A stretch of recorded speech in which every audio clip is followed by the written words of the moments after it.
30 years ago, on the west front of this Capitol, George Herbert Walker Bush addressed the nation for the first time as our president.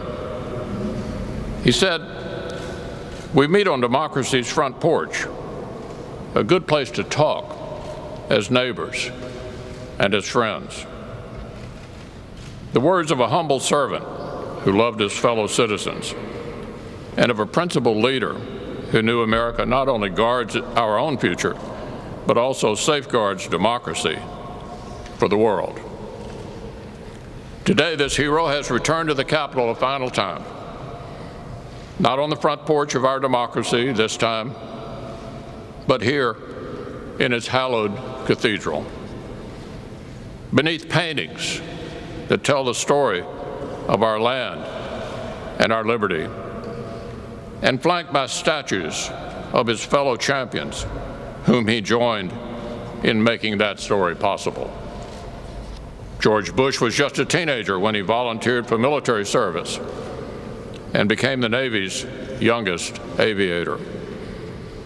He was only 20 on that September day in 1944 when his plane was hit on a bombing run.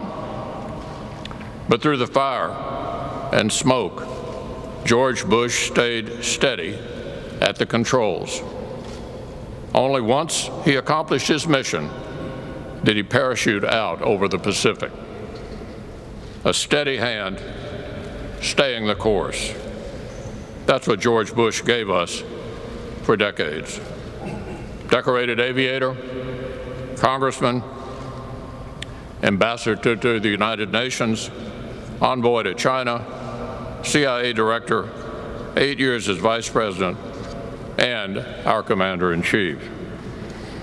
Through the Cold War and the Soviet Union's collapse, he kept us on course.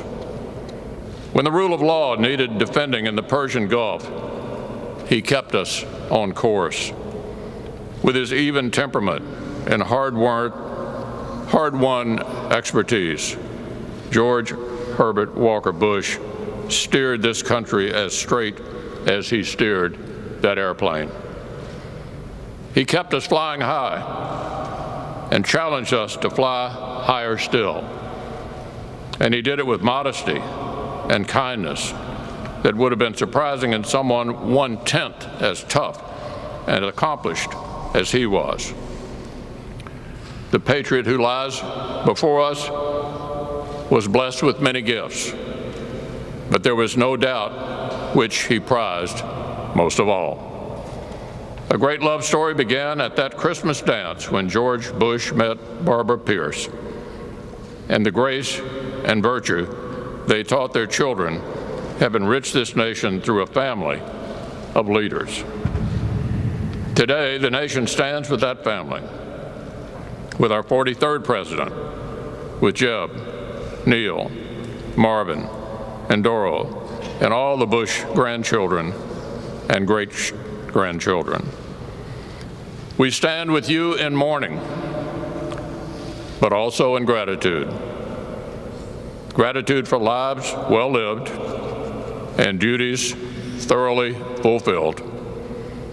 Gratitude that God gave this country George and Barbara Bush, and that they may now be reunited in the light of his grace.